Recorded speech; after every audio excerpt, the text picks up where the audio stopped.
Eles vão ser projetados aqui para a gente não ter que ficar abrindo muito a Bíblia, às vezes perde um pouquinho de tempo abrindo a Bíblia. Então, deixa só em Gênesis 37, que é aí que está o tema da mensagem de hoje. A mensagem de hoje é: grávidos do sonho de Deus. Nós devemos engravidar dos sonhos de Deus. E essa palavra engravidar, ela tem muita, mas muita força. E se nós entendermos, compreendermos o significado do que é engravidar de Deus, engravidar do sonho de Deus, a nossa vida muda completamente. Então Gênesis 37 diz assim a palavra do Senhor: e disse-lhes: ouvi, peço-vos este sonho que tenho sonhado. Eis que estávamos atando molhos no meio do campo, e eis que o meu molho se levantava, e também ficava em pé, e eis que os vossos molhos o rodeavam, e se inclinavam ao meu molho. Pode passar. Então lhe disseram seus irmãos: tu, pois, deveras reinarás sobre nós? Tu deveras terás domínio sobre nós? Por isso ainda mais o odiavam, por seus sonhos e por suas palavras.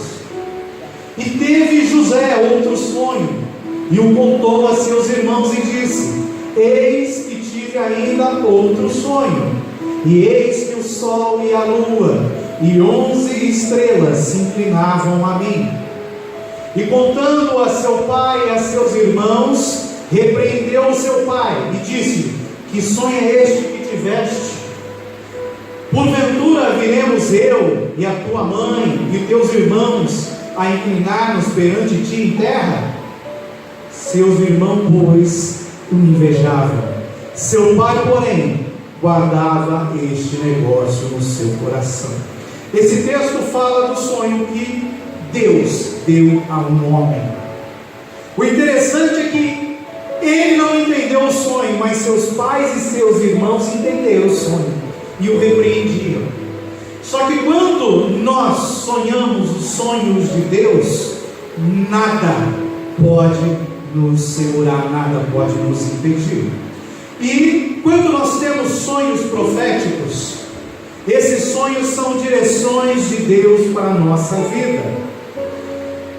E quando nós temos um sonho profético, nós temos que entender assim: antes da gente ter esse sonho, este sonho nasce no coração de Deus.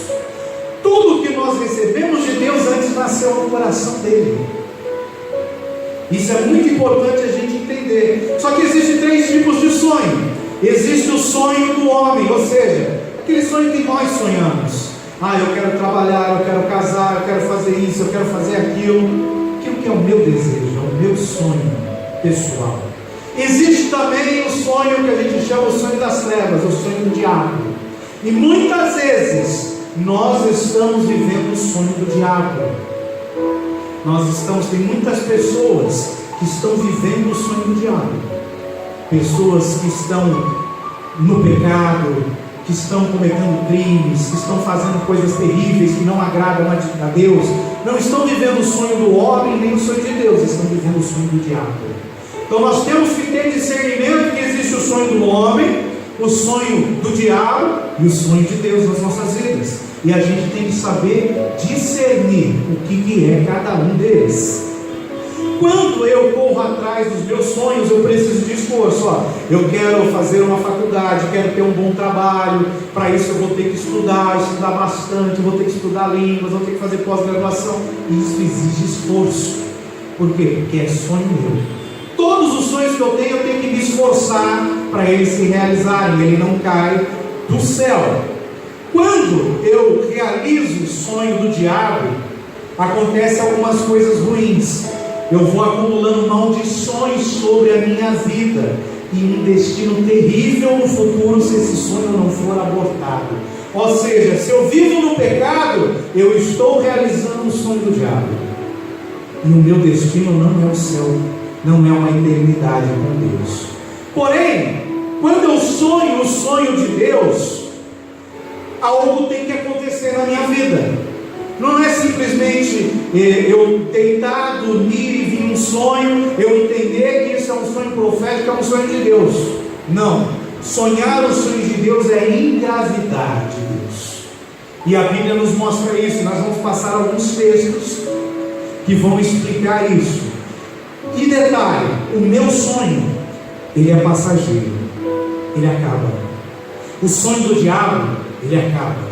Mas o sonho de Deus é eterno, dura por toda a eternidade. Essa é uma forma de nós distinguirmos isso.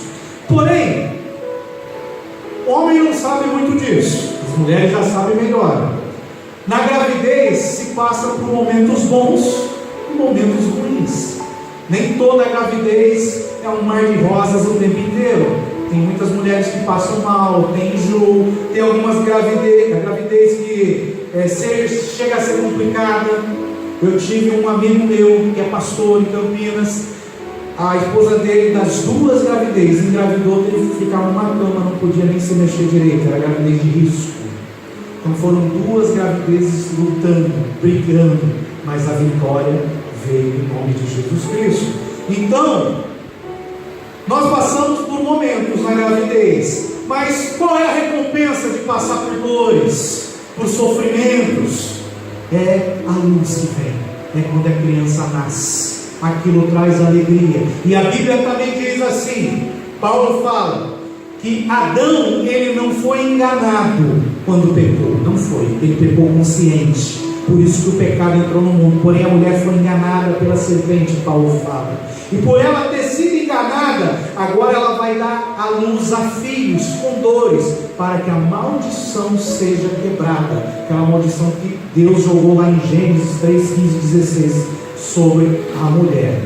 Então, nós vamos agora ver na Bíblia alguns fatos que justificam a gente engravidar de Deus, né? O milagre na vida de José veio depois de momentos ruins. José foi colocado num poço, foi vendido por seus irmãos como escravo, foi preso na casa de um general de Faraó. Depois ele foi para o presídio de Faraó, até Deus reverter e mudar a história dele. Só que lá atrás, muitos anos antes, José teve um sonho profético.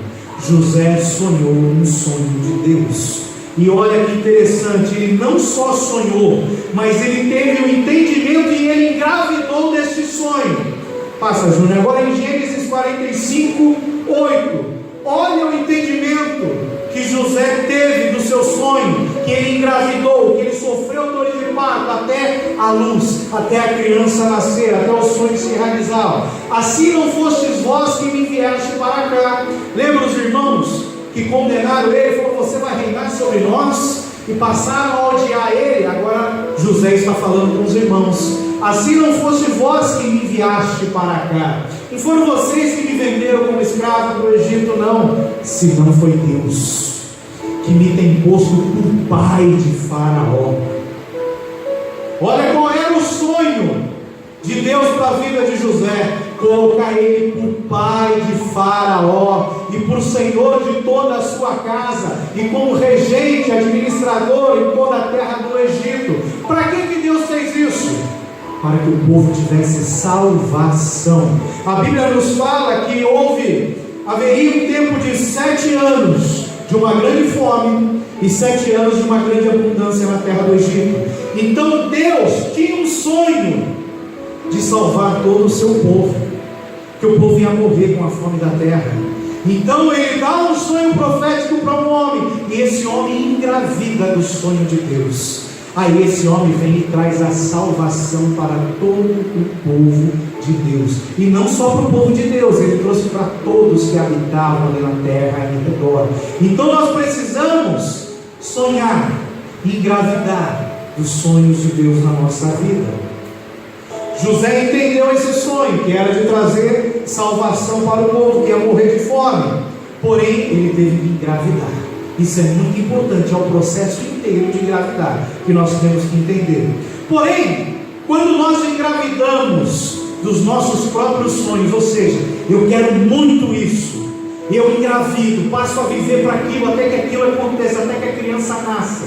Quando eu engravido dos meus sonhos, e esses sonhos não correspondem com os sonhos de Deus, olha o que acontece. Isaías 26, 17, 18 diz assim: como a mulher grávida, quando está próxima à sua hora, tem dores de parto e dá grito nas suas dores, assim fomos nós diante de Deus. Ó Senhor, bem concebemos nós que tivemos dores de parto, porém demos à luz o vento. Demos a luz ao vento. Livramento não trouxemos à terra, nem caíram os moradores do mundo. Ou seja, quando eu engravido dos meus sonhos, que não correspondem aos sonhos de Deus, e o sonho de Deus é trazer livramento à terra, salvação aos homens. Quando o meu sonho não corresponde com o sonho de Deus, não vai nascer uma criança, mas vai nascer vento, não vai nascer nada. Então nós temos que despertar essa consciência. Isaías confirma que quando nós engravidamos os nossos sonhos, ou seja, nós fazemos tudo para realizar a nossa vontade e não a vontade do Pai, isso produz vento.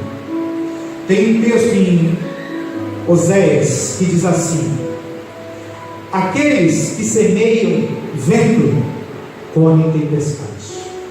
Paulo diz, né? Quanto mais eu semear, mais eu colho. Aí lá em Oséias fala assim: aqueles que semeiam vento colhem tempestade. Agora eu vou juntar Isaías com Oséias. Aqueles que semeiam seus próprios desejos, aqueles que buscam fazer a sua própria vontade, vão colher tempestade. Não vai colher nada produtivo da parte de Deus. Então nós temos que despertar. Muitas vezes, né, eu vejo muitas pessoas falando isso dentro e fora da igreja. A realização de uma pessoa na vida familiar ter filhos, criar bem os filhos terem bom trabalho, terem seus filhos, dar tudo do bom e do melhor, e assim os seus netos, e vai indo. Isso realmente para nós é uma realização. Porém, se isso tudo não estiver ligado com trazer a salvação, trazer o livramento, não estiver ligado com o sonho de Deus, é vento plantado que só vai trazer tempestade. Ah, mas viveu a vida inteira bem, até morrer, mas não entregou a vida a Jesus Cristo. Semeou o vento a vida inteira, vai colher tempestade eternamente. Então nós temos que tomar muito cuidado. Tem um texto que diz assim, Jesus, ele fala assim: pois que aproveitaria o homem ganhar todo o mundo e perder a sua alma? Não adianta eu querer realizar os meus próprios desejos, se eles não tiverem conexão com os desejos, com os sonhos de Deus. Eu vou perder a minha alma. Ah, mas eu faço projeto, eu estudo, vou para fora do país, faço tudo. Se não tiver ligação com o sonho de Deus, é vento, vai vir tempestade. Ah, mas eu estou fazendo uma faculdade, para quê? Para ter um serviço? Para ganhar mais? Você vai estar semeando o vento, vai colher tempestade. Ah, mas eu estou fazendo um curso, que eu vou abrir meu próprio negócio. Tem a ver com o sonho de Deus? Se não tem, você está semeando o vento e vai colher tempestade. Em outras palavras, vou dar um outro exemplo primeiro. Ainda eu vou contar o testemunho inteiro, vou contar só um pedacinho do testemunho da minha filha. A minha esposa, nós já temos um de 16, ela queria ter outro, né? A gente chegou na igreja, começamos a aprender as coisas de Deus e começamos a entender que não era a nossa vontade que prevalecia, mas era do Senhor. Só que ela queria muito ter um filho, mas não é a vontade dela que vale. Então fomos orar, fizemos uma prova com Deus. Senhor, se é da tua vontade que nós venhamos a ter mais um filho, o Senhor vai dar um sonho, uma visão, alguma coisa. O Senhor vai mostrar qual é o nome da criança. Se o Senhor não mostrar o nome da criança, nós não vamos ter outro filho. Porque agora, enquanto a gente estava no mundo, a gente fez a nossa vontade e só veio tempestade. Nós só colhemos coisas ruins. Mas agora que nós estamos na presença do Senhor, nós vamos fazer a sua única e exclusiva vontade. É da tua vontade, Senhor, que nós tenhamos mais um filho? Mostra o nome da criança. Depois de 6 meses de oração, aconteceu muita coisa nesses 6 meses. De madrugada ela teve um sonho. Um anjo entregava um envelope. No envelope estava escrito o nome da criança com letra de ouro. O nome da criança era Eliette, que significa meu Deus é Altíssimo. Aí sim, ela engravidou. E a neném já está aí com 3 anos. Então, não adianta eu querer fazer as coisas pela minha vontade. Eu tenho que buscar a vontade de Deus. Isso que eu estou falando é algo específico. Tá, então você está falando que eu não posso fazer faculdade? Que eu não posso fazer um curso para melhorar de vida? Não foi isso que eu disse. Eu disse que você, ou melhor, vou afirmar agora, você tem que fazer o curso, você tem que fazer faculdade, você tem que buscar sempre se aperfeiçoar. Mas para quê? Se for para melhorar de vida, você vai colher tempestade. Mas agora, se eu busco me aperfeiçoar, se eu faço um curso, uma faculdade, para realizar o sonho de Deus, que é trazer a salvação para o mundo, aí eu estou dentro do propósito. Então, para que eu vou fazer faculdade? Para eu me aproximar de pessoas e poder falar do amor de Deus para elas. Para que eu vou fazer um curso e abrir um trabalho próprio? Para que eu possa falar do amor de Deus para pessoas, para que eu possa viver esse sonho de Deus na minha vida. Então tudo tem que ter um propósito ligado ao reino de Deus. Ah, mas eu estou na escola, eu estou estudando. Qual é o propósito disso? É não ser analfabeto? Vai colher tempestade. Mas agora, se eu estou na escola, porque tem várias pessoas que não creem em Jesus Cristo, e eu tenho a oportunidade de falar o que Jesus Cristo fez na minha vida, eu estou dentro do propósito, eu estou vivendo o sonho de Deus. Então eu não posso fazer nada na minha vida que não esteja ligado com o sonho de Deus para a humanidade, que é a salvação do homem. Temos sonhos individuais, igual esse caso que eu falei da Nenê. Isso é individual, isso requer uma busca individual. Mas na palavra de Deus tem o sonho principal de Deus, que é a salvação do homem. E tem outros desejos no coração de Deus, que todos se ligam à salvação do homem. Então nós temos que ter isso na nossa mente. Por quê?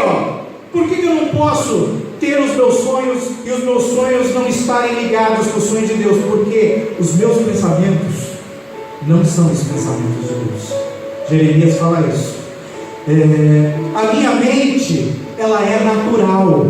A mente de Deus é sobrenatural. A minha mente, ela é carnal. A mente de Deus é espiritual. E as coisas do Espírito só se entende, só se discerne no Espírito. Então eu não posso me deixar enganar pela minha mente, pelos meus desejos. Então o que eu faço? Eu vou na palavra de Deus para ver qual é a vontade, qual é o sonho de Deus que eu tenho que viver, que eu tenho que engravidar desse sonho. O apóstolo Paulo diz que nós devemos sempre pensar nas coisas do alto. Só que isso é difícil, porque a nossa mente é carnal, nossa mente é natural. Ele fala: vocês têm que pensar em tudo que é bom. Vocês têm que pensar nas coisas celestiais. Primeiro buscar o reino de Deus. A nossa mente tem que estar ligada com a mente de Cristo. Só que a minha mente, ela é carnal, ela não quer ligar com a mente de Cristo. Então Paulo fala assim: pega os seus pensamentos e obriga eles a pensar nas coisas de Cristo. Leva os teus pensamentos cativos, obrigados a Cristo, que é a única forma. E tem algo que é interessante, pedagogicamente falando: os nossos pensamentos vão determinar as nossas atitudes. Tudo começa com o pensamento. Então Paulo fala: leva o seu pensamento cativo, pensa nas coisas do alto. Então os nossos pensamentos determinam as nossas atitudes, e as nossas atitudes repetidas criam um hábito. E o nosso hábito, que vai ali se repetindo todos os dias, vai formando o nosso caráter. E o nosso caráter vai determinar o nosso destino. Se vai ser eternamente com Deus ou eternamente sem Deus. Então tudo começa com o nosso pensamento. Então os nossos pensamentos vão determinar as nossas atitudes. Você quer mudar de vida? Tem algo que eu não consigo mudar em mim. Eu tento, mas meu temperamento é ruim. Eu não consigo mudar. Primeiro, pensamento. Muda teu pensamento. Mas meu pensamento tem hora que foge. Obriga ele, leva ele cativo. Então os nossos pensamentos vão determinar as nossas atitudes. Porque ninguém vai matar uma pessoa se estiver dormindo. Agora, se ela estiver acordada, estiver pensando em matar aquela pessoa, estiver pensando em fazer o mal, e aquilo está consumindo a mente dela, ela só pensa naquilo, ela vai fazer. Então os nossos pensamentos determinam as nossas atitudes. As nossas atitudes repetidas viram hábitos. Os nossos hábitos determinam o nosso caráter. É aí que eu mudo o temperamento. Mas primeiro eu tenho que vir pensamento, ter atitudes de acordo com o pensamento, criar um hábito para aquelas atitudes, para então o meu caráter começar a ser mudado. Aí esse caráter vai determinar se eu vou entrar no céu ou não. É isso que Paulo está dizendo. A nossa grande luta, a nossa batalha espiritual é na mente. Não é contra a carne e sangue, não é contra o irmão, não é contra o vizinho que fala mal, não é contra o chefe que é carrasco. Não, a nossa luta é na nossa mente. Quando a gente derrotar esse gigante que se chama Golias, que vive na nossa mente, quando a gente derrubar ele, nada nos para, nada nos impede. Então a batalha é aqui, ó. Por isso que quando eu falei da oferta, é difícil. Tem pessoas que não ensinam sobre oferta, porque isso mexe no bolso, isso dói. E a nossa mente já está meio que cauterizada para essas coisas, porque eu só quero ganhar. A nossa cultura, já de milhares de anos, eu só quero receber, eu quero receber, eu quero ganhar, eu nunca quero perder. Mas o evangelho de Jesus Cristo é diferente. Quando eu perco, eu ganho. Pastor Beato pregou isso aqui. Quando eu perco a minha vida, é aí que eu ganho a vida. Tome a sua cruz e siga após Cristo. Quando eu perco, eu ganho. Então, quando eu perco, eu ganho. Ao contrário, melhor é dar do que receber. Então a gente tem que mudar essa mentalidade nossa que foi colocada pelo mundo. E quando a gente faz assim, não, mas cara, você está dando muito, você está entregando muito para Deus, você está entregando muito do seu tempo, você está entregando muito do seu dinheiro. Quanto mais eu dou para Deus, mais Ele me abençoa. Porque isso é bíblico. Quanto mais eu semeio, mais eu vou colher, diz o apóstolo Paulo, 2 Coríntios capítulo 9. Então a luta é na nossa mente, e nós temos que entender: nada que eu fizer, que eu possa bater no peito e falar assim, eu fiz, eu consegui, fui eu que corri atrás, eu batalhei, eu me esforcei. Toda vez que você falar a palavra eu, você está roubando a glória de Deus. Então nós temos que tomar cuidado, porque essa palavra eu faz parte do meu sonho, não do sonho de Deus. Porque tudo que é sonho de Deus, e eu engravido, busco, realizo, vivo o sonho de Deus na minha vida, não fui eu que fiz, mas foi Ele, por Ele, para Ele. Então nós temos que mudar essa mentalidade. Olha que interessante, pastor. Esse texto aqui muitas pessoas não entendem, porque ele não fica aqui. Ele vai andar cerca de 36 livros na Bíblia para frente para trazer o entendimento dele. Olha que interessante. Está contando uma história de Judá, um dos filhos de Jacó. Judá, pois, tomou uma mulher para ele, o seu primogênito, e o seu nome era Tamar, ou seja, ele pegou Tamar e casou com seu filho ele. Porém, o primogênito de Judá era mau aos olhos do Senhor. Ele não vivia os sonhos de Deus. Por isso o Senhor o matou. Então disse Judá a Onã, que é o outro filho de Judá: toma a mulher do teu irmão e casa-te com ela, e suscita a descendência do teu irmão. Porque era uma regra naquela época: quando o marido morresse e não deixasse filho, o irmão casava com a esposa, para que ela engravidasse, tivesse um filho, e esse filho ia carregar o nome do primeiro marido que morreu. O filho não pertenceria ao irmão que casou com a esposa. Era um costume da época. Ok. De Judá tinha uma promessa lá em Gênesis 49, que dali se levantaria o rei. Jacó, no seu leito de morte, profetiza para os seus filhos. E a profecia que foi feita para Judá é que de Judá sairia a descendência real. De Judá viria a salvação para o mundo. Tanto que Jesus Cristo, a sua descendência é da tribo de Judá. Okay? Então já era algo que estava no coração de Deus, que dos filhos de Judá viesse a salvação para o mundo, Jesus Cristo. Só que olha que interessante, Judá pega Tamar e dá para o seu filho é mau, morre. Judá pega Tamar e dá para o outro filho, Onã, e morre também. Só que a Bíblia diz o seguinte: por que Onã morreu? Por que Deus o matou? Porque quando ele ia ter relação com Tamar, né, na hora ali no momento dele lançar a semente ali para ela engravidar, de colocar a semente no útero, ele pegava, interrompia e lançava essa semente na terra. Não lançava a semente no útero dela. Então ele pegou e foi morto por Deus. Por quê? Porque ele estava interrompendo o sonho de Deus.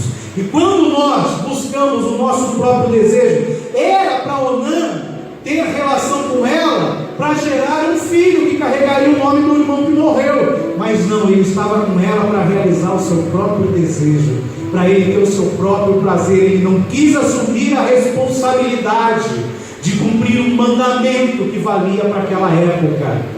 Aí o que acontece com ele? Ele morre. E nós também, quando queremos realizar os nossos desejos, quando nós pensamos em simplesmente nos nossos prazeres e não em fazer a vontade de Deus, nós morremos espiritualmente. Nós abortamos o sonho de Deus para a nossa vida. Só que qual era a vontade de Deus? Que ele tinha esse sonho com Judá. Olha que interessante, pastor. Olha lá em Malaquias 2:11, olha o que Deus fala de Judá, disso que a gente viu agora em Gênesis. Judá tem sido desleal, e abominação se cometeu em Israel e em Jerusalém. Quando você vê essa palavrinha abominação, é assim: quando a gente peca, a gente desagrada a Deus e vai para o inferno. Porém, quando se comete uma abominação, isso aqui deixa Deus furioso, deixa Deus irado. Tanto que lá em Apocalipse fala da ira do Cordeiro.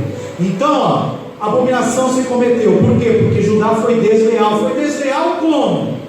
Porque Judá profanou o santuário do Senhor, o qual ele ama, e se casou com uma filha de Deus estranho. Passa mais um. E dizeis: por quê? Porque o Senhor foi testemunha entre ti e a mulher da tua mocidade. Ele está falando de Judá. Só que foi a abominação? Foi Judá não se casar com a mulher de sua mocidade e casar com uma mulher estranha que servia a outros deuses, com a qual tu foste desleal. Ele foi desleal com a mulher da sua mocidade, sendo ela tua companheira e a mulher da tua aliança. Quem é essa mulher? É Tamar. Tamar era a mulher da mocidade de Judá, com a qual era sua companheira e ele tinha uma aliança. O que ele faz? Ele vai e se casa com uma mulher que serve a deuses estranhos, de povo estranho. Aí ele pega Tamar, que era a sua companheira, a mulher da sua mocidade, e dá para o seu filho. Isso é abominação para Deus. Então aqui em Malaquias, ele revela o perigo, a consequência daquilo que Judá fez. Foi terrível. O que Judá tentou fazer? Abortar o sonho de Deus. Só que já havia uma promessa lá atrás. Aí, se você for ver a história, Tamar vai para a casa do seu pai, se veste de luto. Aí ela descobre que Judá vai cosquear o seu rebanho. Ela se veste de prostituta, senta ali na beira da cidade. Judá passa, vai lá e tem relação com ela sem saber que ela era, achando que ela era uma prostituta, e ela engravida. E se a gente for lá para Mateus capítulo 1, ver a descendência de Jesus, ou em Lucas capítulo ver a descendência, da onde veio Jesus Cristo, você vai ver que tem Judá, vem de Judá, vem lá Abraão, Isaac, Jacó, Judá, mas não vem ele, não vem Onã, vem um outro nomezinho, que é o que nasceu de Tamar. Então, quando Deus tem um sonho, se eu não entender, se eu não engravidar desse sonho, se eu não buscar realizar, sabe o que acontece comigo? Ele me mata, eu morro, e ele põe outra pessoa para realizar esse sonho. Então nós temos que ficar muito cuidado sobre isso. Então esse texto, ele explica e deixa registrado o pecado de Judá naquela época. Então nós vimos que José foi um canal de bênção para o povo, dando livramento da morte, porque vinha fome sobre a terra. Mas nós podemos citar outros textos na Bíblia também. Por exemplo, Moisés engravidou do sonho de Deus. Deus fez uma promessa para Abraão, falou: Abraão, lá em Gênesis 15, o povo vai ser levado para o Egito, vai ser escravo no Egito. Eles vão ficar 400 anos no Egito, mas em 400 anos eu vou visitar o povo e vou libertar eles da escravidão. Era uma promessa que Deus fez para Abraão. Aí quando chegou lá perto da época de se cumprir os 400 anos, Faraó, parece que o inimigo sabe, né, que a promessa está chegando na nossa vida. Aí se levantou: não, mata todas as crianças do sexo masculino que nasceram, pode matar todos. Teve uma família que não teve medo do inimigo. Teve uma família que, mesmo debaixo de um juízo de morte, teve a coragem de ter mais um filho, de vencer aquela ameaça que o inimigo estava trazendo sobre ele, vencer o medo. E daí nasceu Moisés. E a Bíblia diz que quando Moisés cresce, ele vai visitar o seu povo. Moisés sabia de onde ele tinha vindo. Moisés sabia que existia uma promessa de Deus. Só que enquanto Moisés foi crescendo na casa de Faraó, Moisés foi ali, engravidado. Ele foi ali gerando no seu ventre esse desejo de cumprir o sonho de Jesus Cristo em sua vida. Tanto que quando ele foi visitar o povo, ele viu lá o egípcio maltratando, e ele foi querendo trazer o livramento antes da hora, e ele matou aquele homem. Sabe que ano que era esse que Moisés matou aquele homem indevidamente? Era o ano 390, depois que o povo tinha ido para o Egito. Só que a promessa de Deus era em 400 anos. Moisés estava tão envolvido com o sonho de Deus de trazer a libertação para o povo, que ele se antecipou à vontade de Deus. Então eu tenho que conhecer a vontade, tenho que engravidar, tenho que viver ela, mas tenho que saber o tempo que é para dar a luz também. Aí o que Deus fez? Já que Moisés trocou os pés pelas mãos, no ano 390, ele pegou Moisés, levou para o deserto. E o tempo de formação de um homem, de um servo, de uma serva de Deus, é 40 anos no deserto. Nesses 40 anos Moisés foi formado. Aí quando ele volta e traz ali a libertação para o povo do Egito, se cumpre 430 anos. Então ele teve que engravidar. Moisés teve que engravidar no sonho de Deus. Qual era o sonho de Deus? Trazer a salvação para o povo que estava morrendo como escravo no Egito. Então nós temos que ver que a Bíblia vem com muitos casos disso. Sansão, o anjo visitou a mãe de Sansão e falou: você vai engravidar. Quando ele diz isso, não é engravidar porque ela queria, ela iria engravidar de um sonho que nasceu no coração de Deus. E ele falou assim: você vai engravidar, mas agora eu quero que você se consagre a sua vida, fazendo voto de Nazireu, consagre a sua vida, porque o seu filho, ele é um sonho de Deus. O que Sansão tinha que fazer, disse o anjo? Trazer a libertação, a salvação para o povo. Então olha a relação, o sonho de Deus com a salvação do povo. Começou com José, vem Moisés, agora Sansão, tinha Noé, que trouxe a salvação também, sonho de Deus. Samuel, o livro de Juízes, Deus levanta juízes, Sansão era um juiz, para quê? Para trazer libertação, salvação para o povo que estava sendo oprimido. Aí Ana não podia engravidar, Ana era estéril. Aí Deus esperou o momento dela entender que ela tinha que fazer um voto a Deus. E qual era esse voto? Não era de fazer a sua própria vontade, porque Ana já estava casada e não engravidava. Ela queria engravidar, era o desejo do coração dela. Mas quando ela entende: Senhor, se o Senhor me der um filho homem, não é para mim, eu vou entregar para ti, vou entregar na tua casa. Porque naquela época a Bíblia diz que estava faltando luz em Israel, estava faltando homens de Deus. E Samuel foi o último dos juízes. O que o juiz traz? Traz salvação e libertação para o povo. Por ela ter tido esse entendimento e falar: Deus, eu entendi, não é para mim, o melhor não é receber, mas o melhor é dar, eu vou te dar o meu filho. Aí Deus abriu a madre dela, ela engravidou de um sonho de Deus, e o seu filho veio e trouxe luz, trouxe a libertação para o povo. Então nós temos que entender isso. O último exemplo que eu vou dar aqui: um anjo visitou um homem que estava ministrando dentro do templo, dentro da igreja na época. Esse homem se chamava Zacarias, já era de idade avançada, e a sua esposa era estéril, não podia ter filhos. Aí o anjo visitou ele e falou: ó, a tua esposa, mesmo avançada de idade, não vai ter um filho. Qual era o sonho de Deus em dar um filho para aquela mulher já em idade avançada?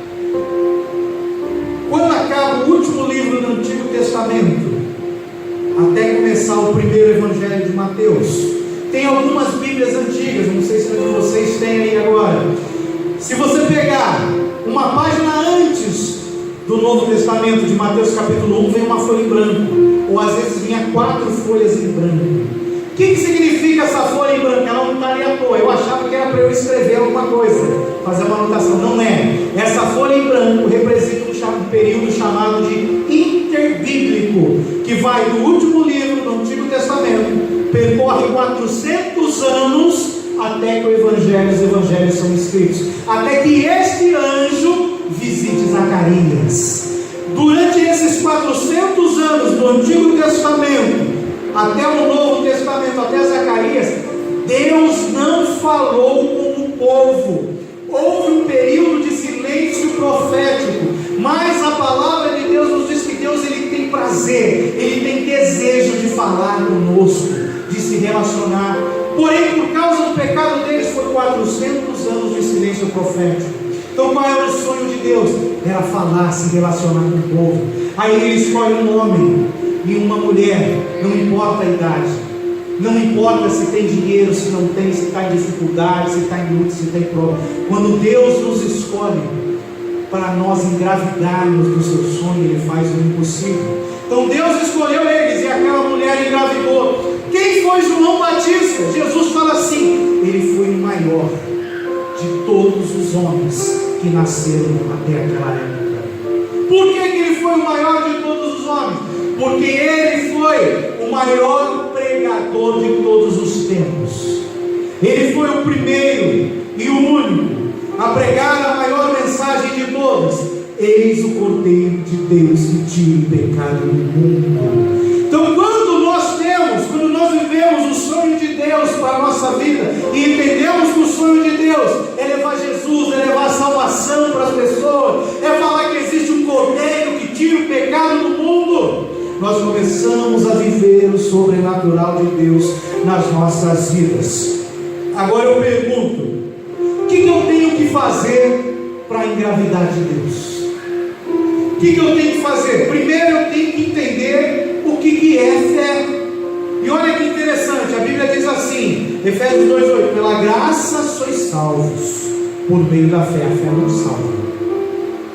Pela graça sois salvos, ou seja, eu sou salvo pela graça, a graça de Jesus Cristo, um favor imerecido. Não fiz nada para merecer a graça. Porém ele fala que para eu alcançar essa graça, eu só alcanço por meio da fé. Então o que é a fé nas nossas vidas? Tem muitas pessoas que não têm esse entendimento. Lá em Hebreus 11:3, quando o escritor aos Hebreus começa a falar sobre fé, pela fé entendemos que os mundos pela palavra de Deus foram criados, de maneira que aquilo que se vê não foi feito do que é aparente. Esquece tudo que Está escrito aqui, olha só as 3 primeiras palavras. Pela fé entendemos. A fé, ela traz entendimento. Não existe fé sem entendimento. A fé traz entendimento. Quando eu falo assim, Paulo fala que nós temos que exercitar a nossa fé, que nós temos que crescer na nossa fé, crescer na graça, no conhecimento. Crescer na fé e crescer no entendimento da palavra de Deus. Se eu não tenho entendimento, a minha fé é pequenininha. Porque quanto mais entendimento eu tenho da palavra, mais eu faço uso da palavra de Deus em favor da minha vida. Então, o que eu tenho que fazer para engravidar de Deus? Para engravidar dos sonhos de Deus? Eu tenho que ter fé, e fé é entendimento.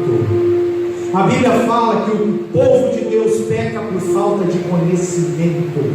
Então, quanto mais conhecimento, quanto mais entendimento eu tiver da palavra, mais eu vou exercer a minha fé. Então, a fé, ela é um meio que nos leva à salvação. Aí Jesus fala assim, né? Aquele que crer e for batizado será salvo.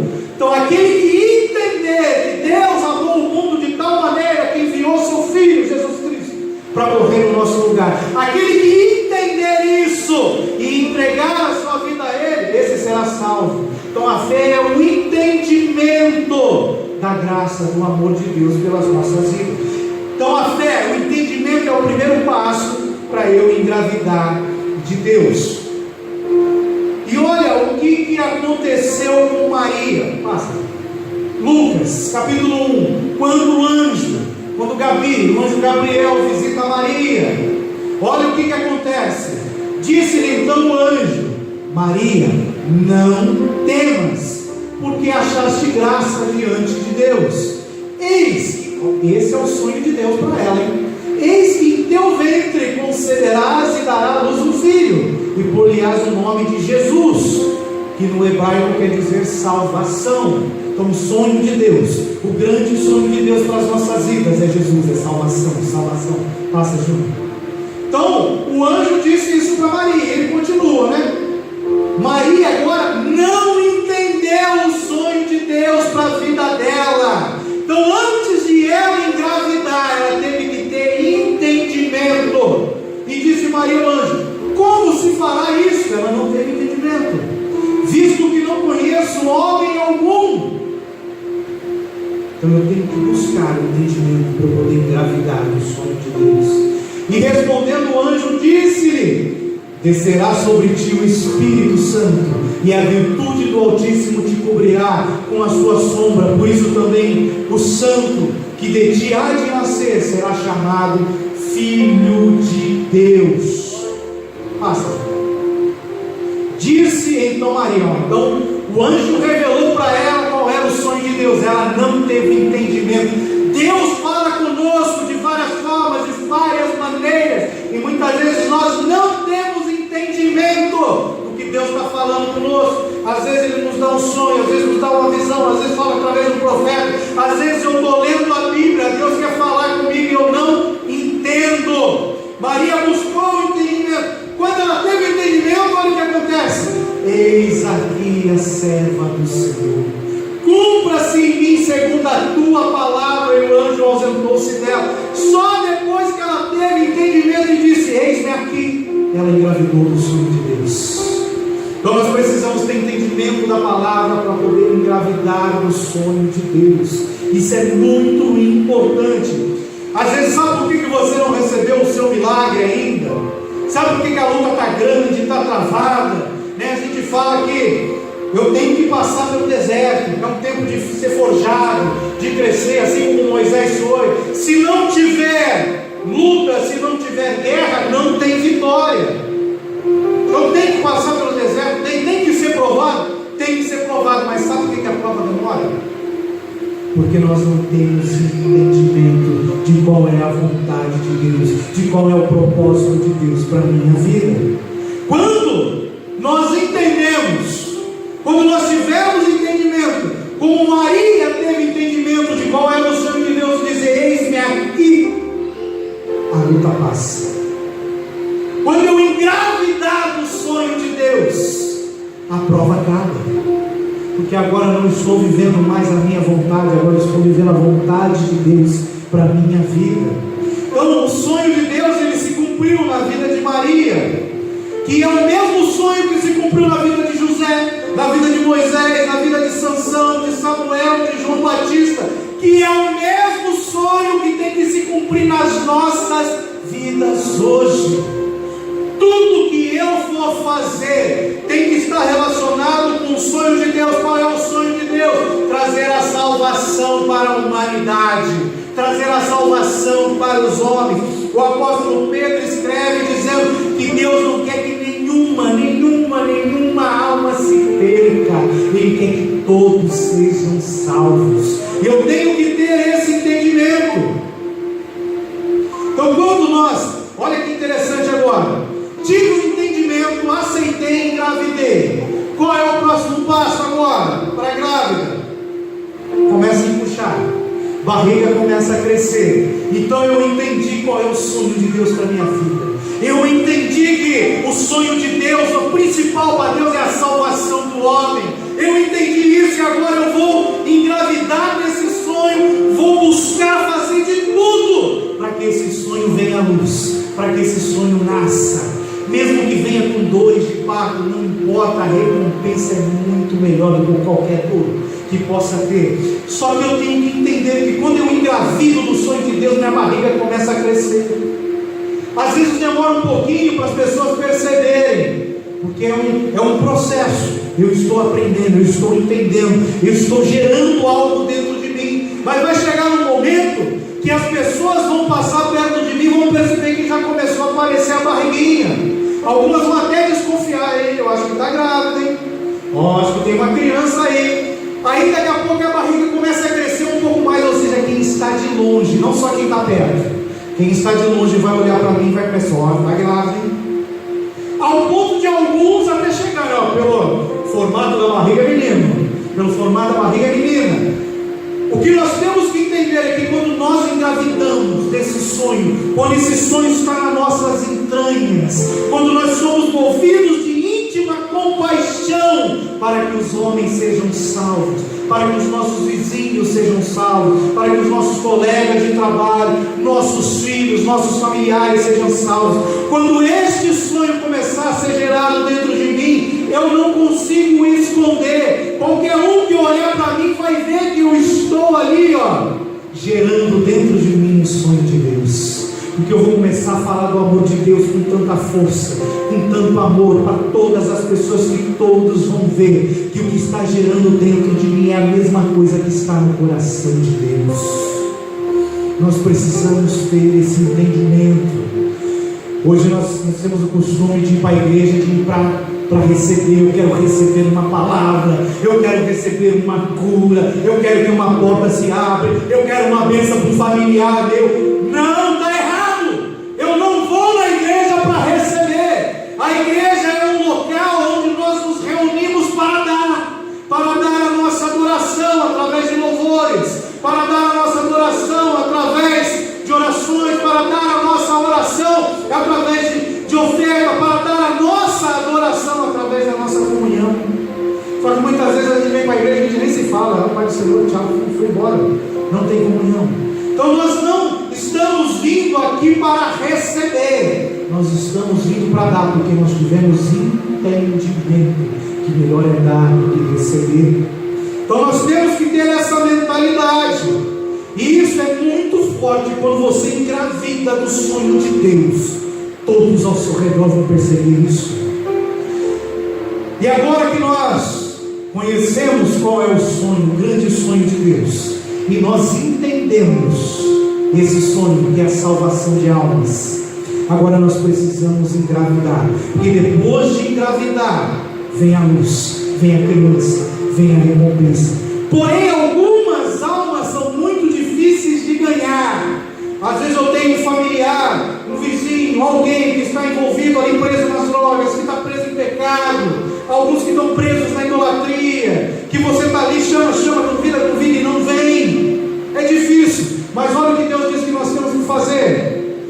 A esposa de Isaac não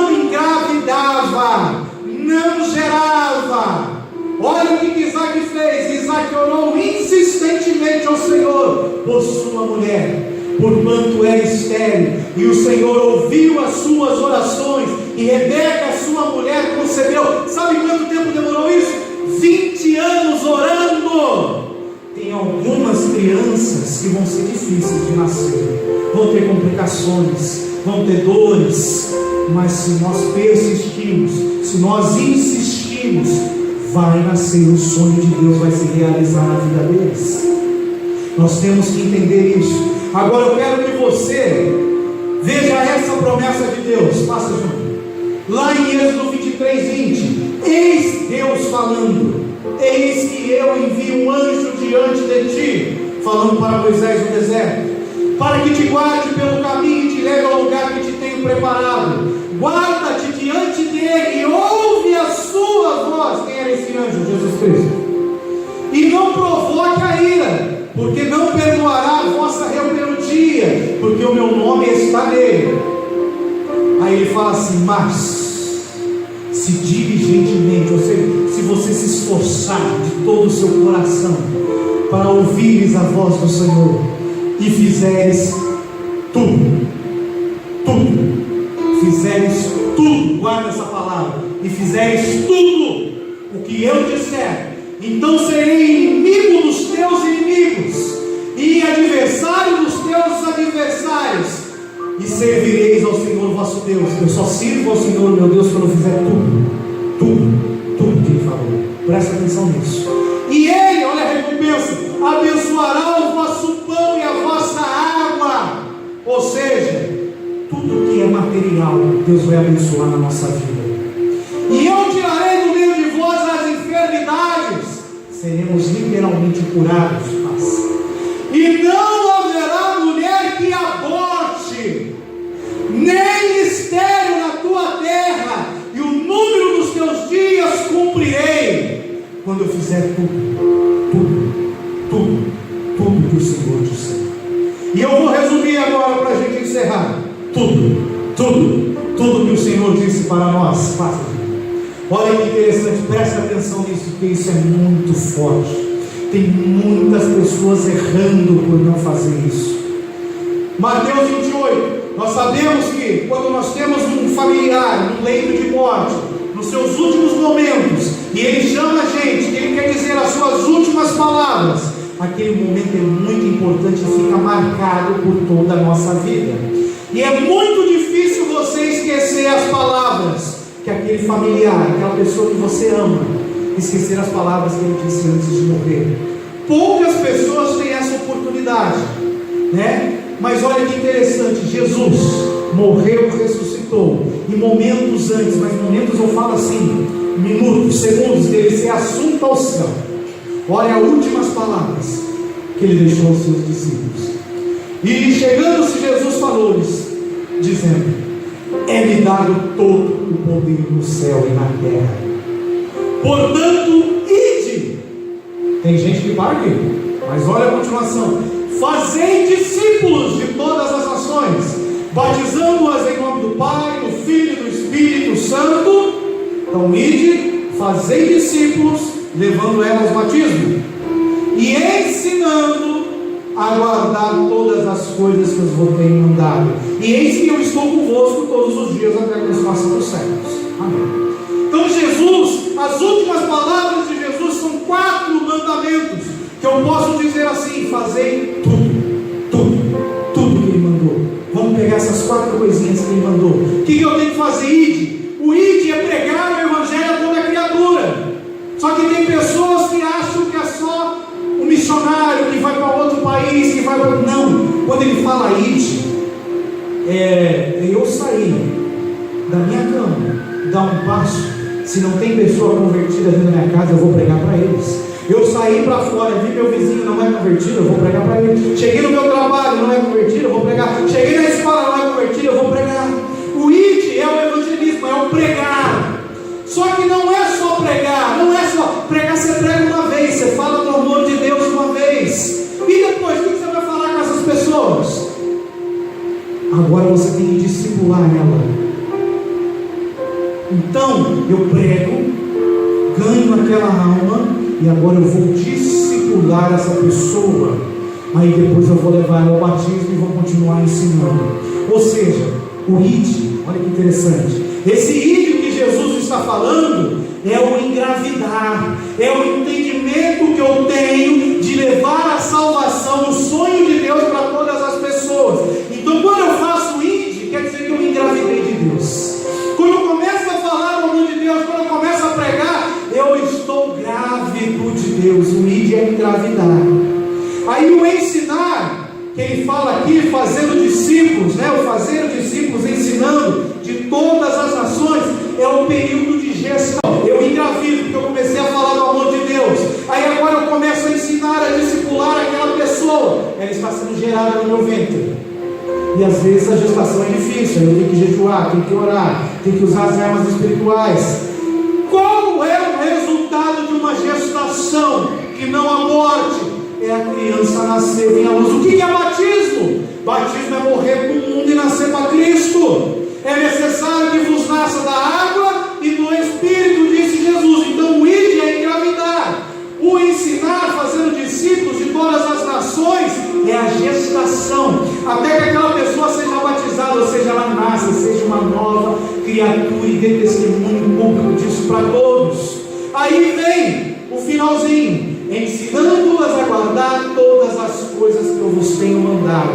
Isso é aquilo que nós chamamos do discipulado contínuo, que começa a partir do momento que você desce as águas e vai até Jesus voltar para buscar a igreja, nunca acaba.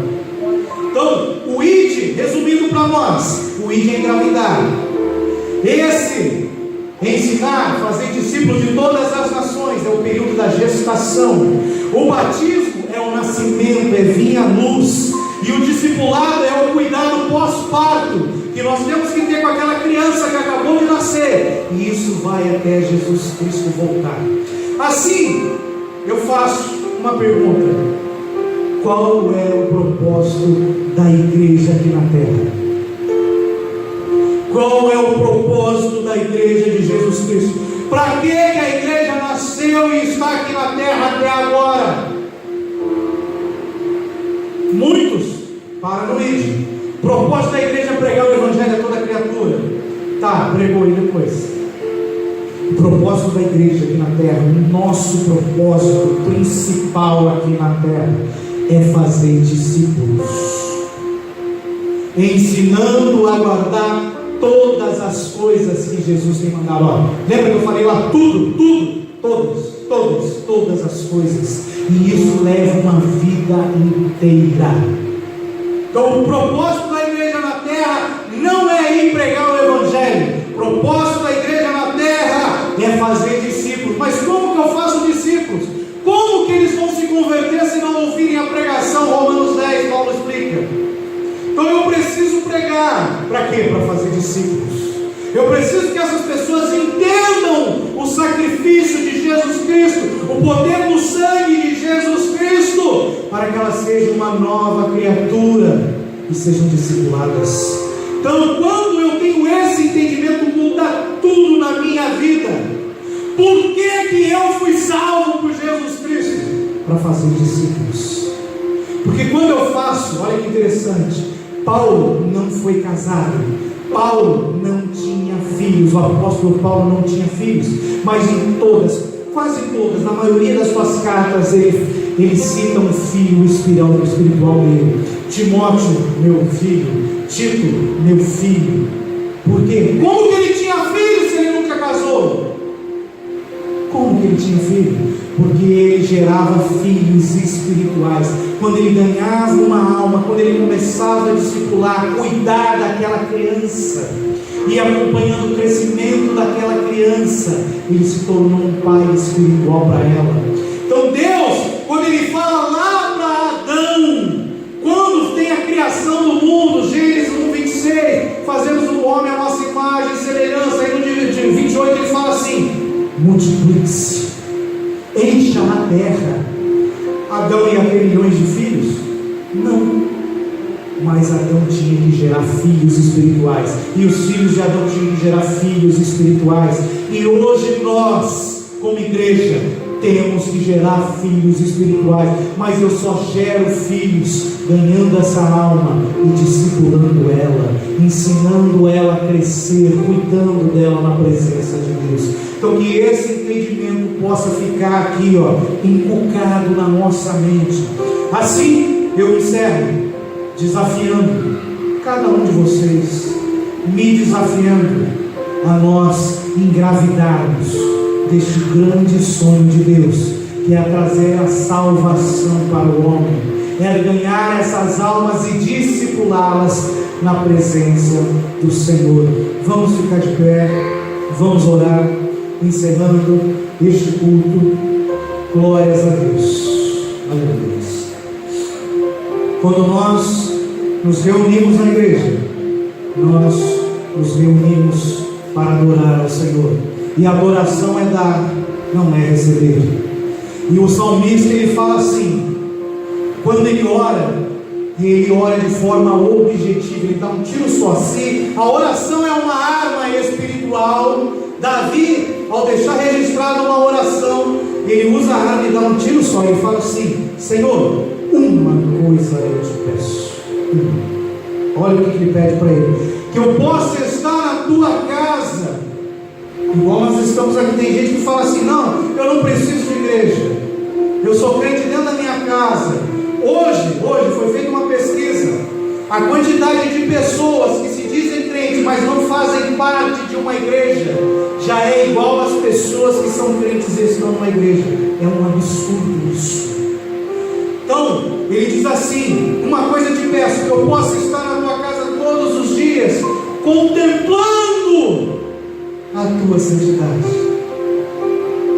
Quando nós nos reunimos na igreja, o período de louvor, o período que nós oramos, que nós cantamos, que nós adoramos ao Senhor, nós não estamos aqui para que o louvor nos agrade, nós não estamos aqui para receber, nós estamos aqui para contemplar a beleza da santidade do Senhor.